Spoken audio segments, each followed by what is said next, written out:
स्वागत है मेरे साथियों एवं मेरे विद्यार्थियों। आज के इस वीडियो में हम ये जानेंगे कि विद्यार्थी किस प्रकार अपने जीवन में और परीक्षा में उत्कृष्ट परिणाम प्राप्त कर सकें। इस हेतु बड़ी भूमिका पालकों की है, जो उन्हें प्राथमिक कक्षाओं से ही पढ़ाने के लिए प्रेरित करें और उनको शालाओं में दर्ज कराएं बच्चों को, एवं प्रतिदिन की उनके पाठ्यक्रम पे ध्यान दें ताकि बच्चा अपना पाठ्यक्रम रोज़ का रोज़ पूर्ण कर सके। इससे ये होगा कि बच्चे पे अंत में, वर्ष अंत में, परीक्षा के समय पे ज़्यादा दबाव नहीं रहेगा। उसको जो आना चाहिए, जो कौशल उसमें विकसित होना चाहिए, वो हर पाठ के कौशल उस पाठ के खत्म होने से पहले पहले ही उसमें विकसित हो जाएंगे। इस हेतु शिक्षक की भी बड़ी भूमिका है कि वह इस बात का ध्यान रखें कि बच्चों में 21वीं सदी के कौशल विकसित करने हेतु प्रयास किया जाए।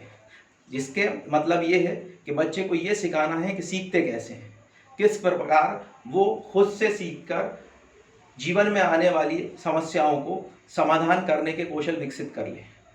स्वयं से सीखने का कौशल बच्चे में जिस दिन विकसित हो जाएगा, बच्चा परीक्षा में भी अच्छे नंबर और अच्छा उत्कृष्ट परिणाम दे सकेगा और अपने जीवन में भी समस्याओं को हल करते समय उत्कृष्टता से उनको समाधान ढूंढ सकेगा।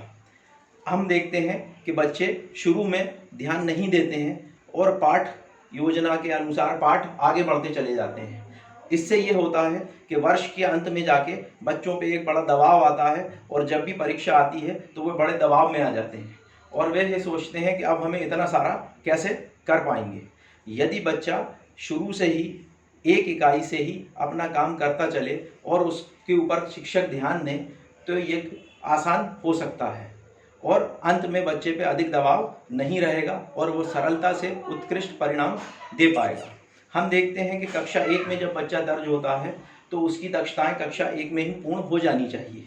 अधिकांशतः ये होता है कि कक्षा 1 की दक्षताएं कक्षा 1 में पूर्ण ना होने के कारण बच्चे आगे आने वाली कक्षाओं के अंदर भी अच्छा प्रदर्शन नहीं कर पाते हैं, क्योंकि वे अपनी दक्षताएं पूर्व कक्षाओं से पूर्ण नहीं कर पाए हैं। यदि कक्षा 1 का 1 माह का 1 दिन का पाठ्यक्रम उसी दिन पूर्ण कराने का प्रयास किया जाए और बच्चे में उसके सीखने की गति से, उसके समझने की गति से उसको चुनौतियां उसके समक्ष रखकर उनका समाधान ढूंढने दिया जाए तो शायद इसके हल हम ढूंढ सकते हैं और बच्चों को अच्छे परिणाम की तरफ ले जा सकते हैं। इसमें पालकों की भी बड़ी भूमिका है, जो उन्हें प्रेरित करते हैं फिर दिन प्रतिदिन अपनी शिक्षण और अपने काम को करने के लिए घरों पे। और शिक्षक की भूमिका ये है कि वे बच्चे को पहचान के उसकी दक्षता, उसकी क्षमता और उसकी गति अनुसार उनको कार्य दें और उस कार्य में उनको कौशल प्राप्त करने के पर्याप्त अवसर प्रदान करें।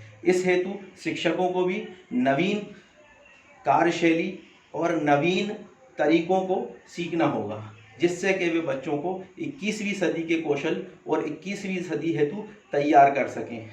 इस हेतु हम देखते हैं कि विद्यार्थी, पालक एवं शिक्षक तीनों की ही अपनी अपनी भूमिकाएं हैं। विद्यार्थियों का अपना रोज़ का कार्य रोज़ करना होगा, जिसकी हमें उनमें आदत विकसित करनी होगी। पालकों का विद्यार्थियों को शिक्षण हेतु सहयोग देना होगा और उन्हें प्रेरित करना होगा और उनसे ये कहना होगा कि वो अपना कार्य ज़रूर करें। शिक्षकों को विद्यार्थियों में 21वीं सदी के कौशल विकसित करने होंगे। धन्यवाद।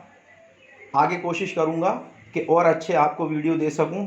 हमारा घर हमारे विद्यालय अंतर्गत मेरा शिक्षकों से निवेदन और पालकों से निवेदन है और बच्चों से निवेदन है कि वे कृपया अपने घरों पे अवश्य पढ़ें।